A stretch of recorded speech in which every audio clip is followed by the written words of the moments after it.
Hey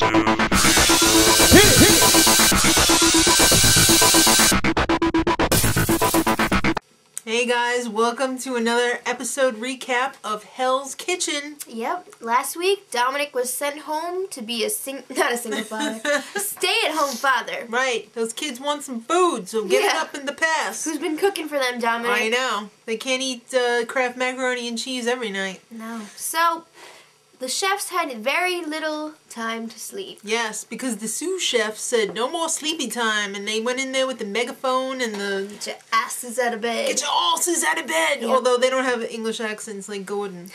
So you know what? Get out in your pajamas and pick through the disgusting, disgusting trash. All the stuff that you wasted the night before. Not hundreds of dollars, thousands. And it was disgusting. It was all like pasty and probably stinky, and so he made them fill it up in these tubes to show, you know, all the stuff they wasted. Didn't even look like they put it all in there. No. He just wanted them to get dirty. Ugh. So they stunk. So he was like, go take a shower and meet me in the kitchen. That's right. So he comes out with this giant halibut fish. That was huge. That thing was... Ugh. Are all halibuts or whatever that big? They are.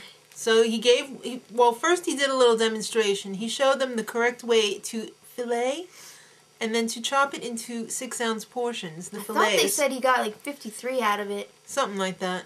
So he brought two more, one for the red team and one for the blue team, and he said, all right, now work as a team. You got 20 minutes to cut as many perfect 6-ounce portions as possible. Right. So they got to work on that, and the men finished early. They finished like halfway through. They had like 10 minutes left. And the women took their time.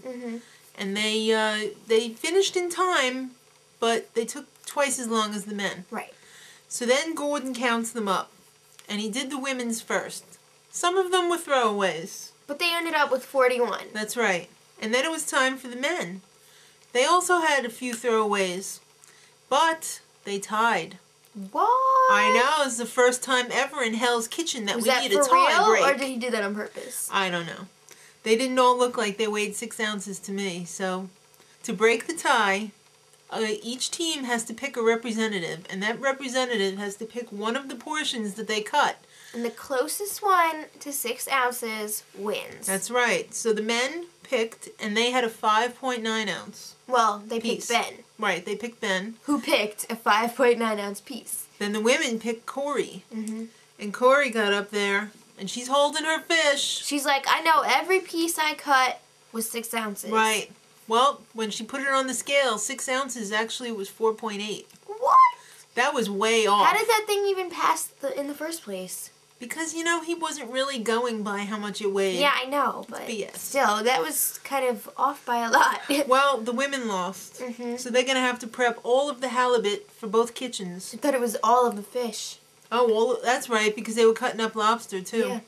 And as a reward, the men would be going on a 100-foot yacht with Gordon. I know, but to get there, they would have to take a Rolls Royce. What? I know. I can barely say that, much less get in one. Yes, that looked delicious, by the way. I love lobster. So, back at the kitchen after the reward and all. It was time for service. That's right. So, Gordon decides to give a little quiz to Petrozza. Tell me the 5 appetizers. He didn't even know one. He couldn't get through it. What an idiot. How can you not know the menu? You're freaking cooking it. How can you not know it? I know. So he's like, all right, get upstairs. Study the menu. And come back. And until you come back, your station is going to be unmanned. That's right. So he tried again. Came back down. Wrong. Still didn't know it. Okay. Went up a third time. And it's like almost service now. And Gordon threw him a bone. Yeah. Because he really did not know it. He barely made it through. He was drinking beer while he was up there instead of studying. It was ridiculous. Yeah, so in addition to the usual service, each team, Gordon selected one member to be the assistant maitre d'. Because Jean-Philippe took too much crap last time. Yeah. So he shouldn't have to put up with all that. No. So for the men's team, Gordon chose Craig, and for the women's team, he chose Roseann. Right. So they had to put on these tacky suits and pretend to be Jean-Philippe. Jean-Philippe. Yes. So it's time for Hell's Kitchen to open. Open the doors, Jean-Philippe. So the men were off to a good start, and they were pretty far ahead of the women. Right, but then the women started to catch up. Yeah. Because, who was it? Corey was making a very good risotto. Which is very hard to do, apparently, in Gordon's kitchen. He doesn't send any old crap out. No. But then the men started effing up the entrees. Yeah. And they had a little bit of, A little bit? Well, they had a big problem in the front of the house, too. Right. Because Craig was, like, moving this chair, and he was holding it over his head. Oh, God. And he hit some lady in the head. With the leg of the chair. That looked like it really hurt, too. And he didn't even, like, say anything. Yeah, he didn't go back and apologize until Jean-Philippe twisted his arm and made him go back there. He was like, I'm sorry. And she was like, oh, it's okay. I would have been like, I'm going to kill you. So, Sharon had a problem keeping her tongue in her mouth. Who are you, Jason Giambi? She was like... That's so disgusting. If somebody's cooking my food, I don't want their damn tongue hanging out of their mouth. And Gordon was picking on her like the entire time. He was like, oh, go fix your makeup. You're worried about your makeup. You're worried about the food. She's not a good line cook. No, she's not. No. So... Roseann, out in the front end, was holding tickets for like hours. She didn't want it to get too clogged up. But you know what? You need to get the orders in. I know. That was so bad. That one table that was waiting for 2 hours. 2 hours. I would have left. I would have left too. So, service is going on. Jean-Philippe brings back a raw fish dish. And it was from the men's side. Yeah, and it was Jason's, and he's like, it's not mine.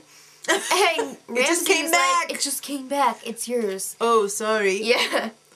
So especially since you're the only one cooking the fish, big boy. That was the breaking point. Yeah. And he was like, all right, shut it down. That's right. And get the hell out of here.